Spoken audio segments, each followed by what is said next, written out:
ہمارے لیے ضروری یاد رکھیے. اسی طرح جو ہے ایک تو پورے داخل ہونے کا حکم دیا, اسی طرح ایک حصے پہ عمل کرنا اور دوسرے کو وہ کرنا اس سے منع کیا, ٹھیک ہے, بلکہ پورے قرآن پہ عمل کرنا, پوری شریعت پہ حکم دیا, ٹھیک ہے. ایسا شخص یاد رکھیے سچا مومن نہیں ہو سکتا جو شریعت کے ایک حصے پہ عمل کرے جو پسند آئے, یا ایک کو چھوڑ دے, یا لوگوں کی وجہ سے چھوڑ دے, یا اپنی خواہشات کی وجہ سے چھوڑ دے. وہ سچا مومن اور مسلمان نہیں ہو سکتا.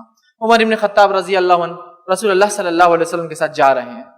ابتدائی دور تھا, آپ اسلام قبول کیا تھا, آپ نے شروعاتی دور ہے یہ. تو آپ نے کہا اللہ کے رسول میں آپ کو اپنی نفس کے بعد آپ کو سب سے زیادہ چاہتا ہوں. فوراً سمجھ گئے کچھ نہ کچھ گڑبڑ ہے. کہا اے اللہ کے رسول صلی اللہ علیہ وسلم میں دنیا میں سب سے زیادہ آپ کو چاہتا اور محبت کروں گا, جو آپ کہیں گے وہ کروں گا. تو کہا الان یا عمر, عمر اب تم ایمان کو پہنچے, اب پہنچے ایمان کو. مطلب سب سے زیادہ محبوب جو چیز ہمیں ہو وہ اللہ کے رسول صلی اللہ علیہ وسلم اور ان پہ اتری ہوئی شریعت, وہ سب زیادہ محبوب. محبوب مطلب اس پر عمل ہے, تو خالی محبت کے دعوے اور عمل غائب ایسا نہیں.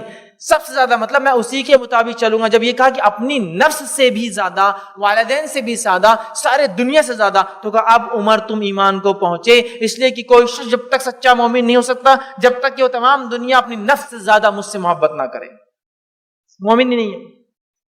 اس لیے میں نے کہا وہ سچا مومن مسلمان نہیں ہے جو کیا کر رہا ہے, جو اپنی نفس کے مطابق چل رہا ہے, شریعت کو چھوڑ دے رہا ہے. روایت ہے رسول اللہ صلی اللہ علیہ وسلم فرمایا تم میں سے کوئی ایک شخص اس وقت تک مومن نہیں ہو سکتا جب تک کہ اس کی خواہشات میری لائی ہوئی شریعت کے تابع نہ ہو جائے. تم میں سے کوئی شخص جب تک مومن نہیں ہو سکتا جب تک کہ اس کی خواہشات میری لائی ہوئی شریعت کے تابع نہ ہو جائے. تو اب ہم اپنا ایمان جانچ لیں, دوسرے کو جانچنے کی ضرورت نہیں ہے. ہم نے اپنی کتنی خواہشات کو شریعت کے تابع کیا, کتنی خواہشات کو, کتنی پرسنٹ خواہشات کو. یہاں تو 100% چاہیے, چلو 100 نہیں تو کتنی کیا. ہم اگر دیکھیں صبح سے لے کر شام تک ساری منمانی ہے, یا تو لوگ کیا کہیں گے یا تو میری نفس کیا کہہ رہی ہے, بس یہ دونوں پہ معاملے چل رہے ہیں. آدھا معاملہ لوگ کیا کہیں گے بول کے نہیں کر رہا ہوں, آدھے معاملہ میری دل نہیں چاہ رہا بول کے میں چھوڑ دے رہا ہوں. یہ ہمارا معمول ہے, اس کو بدلنے کی سخت ضرورت ہے. ورنہ ایسا شخص مومن نہیں, ایمان والا نہیں ہے. اور اطاعت اور بندگی جو ہے اللہ تعالیٰ کی, جو چیز ہم کو اس کے خلاف لے جا رہی ہے وہ یہی دو چیزیں ہیں, یا تو میری خواہش, لوگ کیا کہیں گے, یا تو میری خواہش. جبکہ نبی اکرم صلی اللہ علیہ وسلم نے بات واضح کر دی کہ شریعت کا حکم آنے کے بعد نہ والدین کی مانی جائیں گی. والدین کیوں کہہ رہا ہوں سب سے پہلے, کیونکہ والدین کا مقام اللہ اور اس کے رسول کی بات دنیا میں.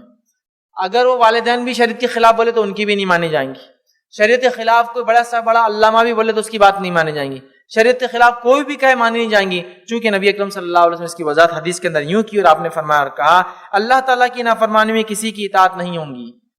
اللہ کی ناراضگی میں مخلوق کی اطاعت نہیں ہوتی. اگر جس چیز سے اللہ ناراض ہو رہا تو اس معاملے میں مخلوق کی بات نہیں سنی جائیں گی, چاہے مخلوق کتنی بھی ناراض ہو. والدین کا مقام ہے, لیکن اگر والدین شریعت کے خلاف بولے ان کی بات بھی مانی نہیں جائیں گی. اچھے سے کہا جائے گا اے والدین, اے امی, اے ابا, میں نہیں مان سکتا ہوں, آپ کی بات غلط ہے, ٹھیک ہے, اچھے سے کہا جائے گا, لیکن بات نہیں مانی جائیں گی.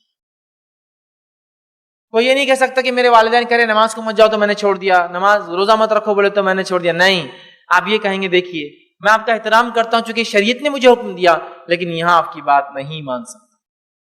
آپ علم رکھتے ہیں, آپ بات کہہ رہے, لیکن آپ کے علم کے پیچھے دلیل نہیں ہے. چونکہ آپ کے پاس دلیل نہیں ہے, میں آپ کا احترام کرتا ہوں لیکن آپ کی بات نہیں مان سکتا. بات نہیں چلیں گے, چونکہ رب کے ناراضگی میں کسی کی وہ نہیں ہوتی. اسی طرح جو ہے ہم